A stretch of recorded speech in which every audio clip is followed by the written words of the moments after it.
మీ తాకట్టు బంగారాన్ని విడిపించిన 30 నిమిషాల్లో క్యాష్ ఇవ్వబడును. కొమ్మూరి గోల్డ్. ఓకే, అంటే ప్రెసెంట్ మీరు షోస్ చేస్తున్నారు. మీరు బాగా స్టార్టింగ్లో ఛాలెంజ్ చేసిన సవాల్ అంటే ఏదని చెప్తారన్న? స్టార్టింగ్లో ఒక సవాల్ అంటే ఎదుర్కొన్నాను. ఈ సవాల్ అంటే ఏమి లేదు. యాక్చువల్గా మనం ఇండస్ట్రీకి వచ్చినప్పుడు ప్రతి ఒక్కరూ ఫేస్ చేసేవే. ఇండస్ట్రీకి నీ వల్ల కాదు, నువ్వు వెళ్ళలేవు, వచ్చాను, నువ్వు నిలబడ్డాను. సో అలాగే నేను కొన్ని ఫోక్ సాంగ్స్ చేస్తున్నప్పుడు కూడా అవ్వదు, అయ్యింది. ఒకటేమో 51 మిలియన్, ఒకటేమో 35 మిలియన్. చేసిన సాంగ్స్ అన్ని సాంగ్స్ కూడా అబౌవ్ మిలియన్స్లోనే ఉంటాయి వ్యూస్. కొన్ని 1-2 lakhsలో ఉంటాయి అంతే. స్టార్టింగ్ తీసుకున్న రెమ్యునరేషన్ అంటే అంత అని చెప్పచ్చు. 1500 అనుకుంటా, 1500 1800 నేను తీసుకుంది రెమ్యునరేషన్. సో అది కూడా అంటే స్టార్టింగ్ అయితే 300. అది కూడా జీ తెలుగు షోలో సెలెక్ట్ అయ్యి కామెడీ కిల్లడీలు సెలెక్ట్ అయినప్పుడు కన్వీనియన్స్ ఇచ్చేవారు 300. ఇప్పుడు ఎంత? ఇప్పుడు నడుస్తుంది అట్లాగా, ఎంతకు తగ్గ అట్లేం లేదులే కానీ పిండి కొద్దీ రొట్టె అన్నట్టు అంతే. సో పర్లేదు, ఇప్పుడు జీవనం సాగుతుంది అని అంటే బాగానే వస్తున్నాయి, పర్లేదు. ఆల్మోస్ట్ ఇప్పటిదాకా ఎన్ని షోస్ చేశారంటే ఒక మీకు లెక్క అనేది ఉందా? అంటే ఎపిసోడ్సా?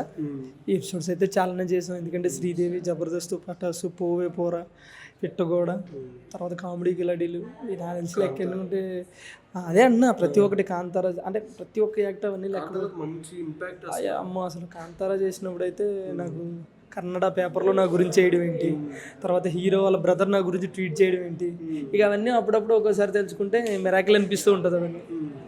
ఓకే అన్న, ప్రెసెంట్ అంటే ఎన్ని షోస్ చేస్తున్నారు? ఇంకా అప్కమింగ్ ఎన్ని ఉంది? మళ్ళీ మీ కాంబినేషన్ మీ ఇద్దరు స్టార్టింగ్లో మీ ఇద్దరు చేస్తుండే మళ్ళీ మీ కాంబినేషన్లో ఏమన్నా ఎక్స్పెక్ట్ చేయొచ్చు? ప్రజెంట్ అయితే ఇక నేను వచ్చిన వరకు చేసుకుంటూ వెళ్తున్నా. మొన్న రీసెంట్గా మ్యాట్ ఫర్ ఈచ్ అదర్ మా కాంబినేషన్ చూసారు. మేము రన్నర్ అప్ వరకు వచ్చాము. విన్నింగ్ అది ఏమైందో ఇక అంత దేవుడికే తెలియాలి. ఇక ఆ తర్వాత ఇప్పుడు మా పరివారంలో కానీ ఫోక్ సాంగ్స్ అట్లా మై చేసాం. అలాగే ఫ్యామిలీ స్టార్స్ ఇక అన్నిట్లో అలా చేసుకుంటూ వస్తున్నాం.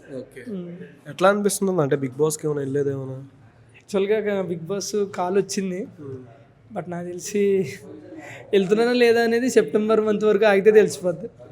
నాకెందుకు ఇప్పుడే వెళ్తున్నారు అనిపిస్తుంది. ఇన్ఫర్మేషన్ అయితే వెళ్తున్నానని చెప్తున్నారు కానీ వచ్చింది, అది నిజమని తెలుస్తుంది. అట్లేం లేదు, చూడాలి. అన్నీ బాగుంటే లోపల ఉంటా, ఏమి బాగోపోతే బయట ఉంటా. సడన్గా ఏమైనా వైల్డ్ కార్డ్ ఎంట్రీ లాంటిది ఏమైనా పోనీ? అదే చెప్తున్నా కదా, అన్నీ బాగుంటే ఫస్ట్ వెళ్తాం, లేదంటే వైట్ కార్డ్ ఎంట్రీ వెళ్తాం. అంటే అన్నీ సెట్ అవ్వాలి, కుదరాలి. అంటే మన బడ్జెట్లు కుదరాలి, డేట్లు కుదరాలి, వేరే ప్రాజెక్టులు అవి కూడా చూసుకుని అన్నీ సెట్ అయితే ఈ సీజన్, లేదంటే నెక్స్ట్ సీజన్. ప్రెసెంట్ ఏమైనా మూవీస్ పెద్ద హీరోస్ ఎన్ని ఉన్నాయి అని మీకు లైన్? ఒకటి ఆదర్శ కుటుంబం ఒకటి చేసా, త్రివిక్రమ్ గారు, మన వెంకటేష్ బాబు గారు. అది కూడా పెద్ద క్యారెక్టర్ ఏం కలే కానీ ఒక చిన్న క్యారెక్టర్, పర్లేదు, హ్యాపీ అనిపించింది. త్రివిక్రమ్ గారు చూసి గుర్తుపట్టి ఎనొకరాజు బాగున్నామంటే హ్యాపీగా ఫీల్ అవడం. తర్వాత వెంకటేష్ గారు నువ్వు అది బాగా చేస్తావయ్యా అన్నాడు. ఏంటి సార్ అని అంటే, ప్రపంచ యాత్రికుడు స్కిట్ ఉంది కదా, ఆ వాయిస్ మార్చి మాట్లాడుతావు చూడు అని అంటే, అదే అది బాగా చేస్తావు, చాలు ఇక హ్యాపీ. మూవీ ఎట్లా ఉండబోతుంది? అంటే నాకు మూవీ గురించి తెలీదు. నా క్యారెక్టర్ ఒక చిన్న క్యారెక్టర్, డబ్బా క్యారెక్టర్. ఇక ఆ క్యారెక్టర్ గురించి అంతే తెలుసు, అంతే. సినిమా గురించి మనకి చెప్తారా? వెంకటేష్ గారు ఆన్ సెట్స్లో మీతో ఎట్లా ఉండేవారు అంటే? అసలు ఆయన మంచి యాక్టివ్, అసలు మంచి జోయల్ పర్సన్ అనమాట. ఏం ఎనర్జీ ఉన్నాడు అసలు వెంకటేష్ గారు. రమ్మ రెడీ అమ్మా, రెడీ చేద్దామా, అసలు వేరే లెవెల్ ఉండే. అసలు చాలా ఆనెస్ట్, అంటే జెన్యూన్, మంచి వ్యక్తి వెంకటేష్ గారు. మీతో బాగా క్లోజ్గా ఉండే జడ్జెస్ అంటే ఇప్పుడు దాకా చేసిన షోస్లో జబర్దస్త్ కానీ, ఫ్యామిలీ స్టార్స్ కానీ, మేడ్ ఫర్ ఈచ్ అదర్ కానీ? నాతో జడ్జెస్ అంటే మన ఇంద్రజ మేడం గారు. నేను అమ్మ అని పిలుస్తూ ఉంటాను. ఇంద్రజ మేడం గారు, కృష్ణ భగవాన్ గారు, అంటే ఎక్కువ క్లోజ్ అంటే ఇంద్రజ గారు. సో ఆ తర్వాత రోజా గారు కూడా ఉండేటారు అప్పట్లో, కృష్ణ భగవాన్ గారు, మను గారు. సో నాగబాబు గారు ఉన్నప్పుడు మేము చేయలేదు. సో ఇప్పుడు నాగబాబు గారు వచ్చారు, ఇక నేనేమో బయట వేరే ఛానల్ అట్లా చేస్తున్నాను. మేబీ ఏమో వెళ్ళి చేసే ఛాన్స్ ఉంటే ఉండొచ్చు. మెగాస్టార్ గారిని ఏమైనా కలిసారా రీసెంట్గా?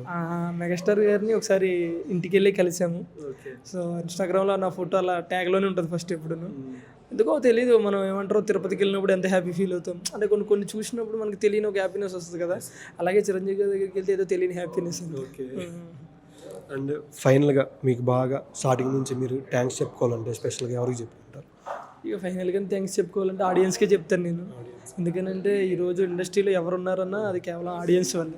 ఇక వాళ్ళు వన్స్ ప్రేమించకుండా పక్కన పెట్టారంటే ఎంత పెద్దోళ్ళైనా కింద ఉండాల్సిందే. అది మీ స్టైల్లో చెప్తే కొంచెం బెటర్. ఇక అదే అంటే నా స్టైల్ అంటే ఏం లేదు. యాక్చువల్గా ఆడియన్స్ అనే వాళ్ళు ఎప్పుడు కూడా అందరినీ సపోర్ట్ చేస్తూ ఉంటారు. వాళ్ళ లవ్ అండ్ సపోర్ట్ ఎప్పుడు ఉంటే ఎంత కింద ఉన్నవాడైనా పైకి వెళ్తాడు, ఎంత పైన ఉన్నవాడైనా కిందకు వస్తాడు. సో థ్యాంక్ యూ ఆడియన్స్, మీరు ఎప్పుడు ఇలాగ సపోర్ట్ చేస్తూ ఉండాలని నేను ఎప్పుడు కోరుకుంటూ ఉంటాను. Thank you so much.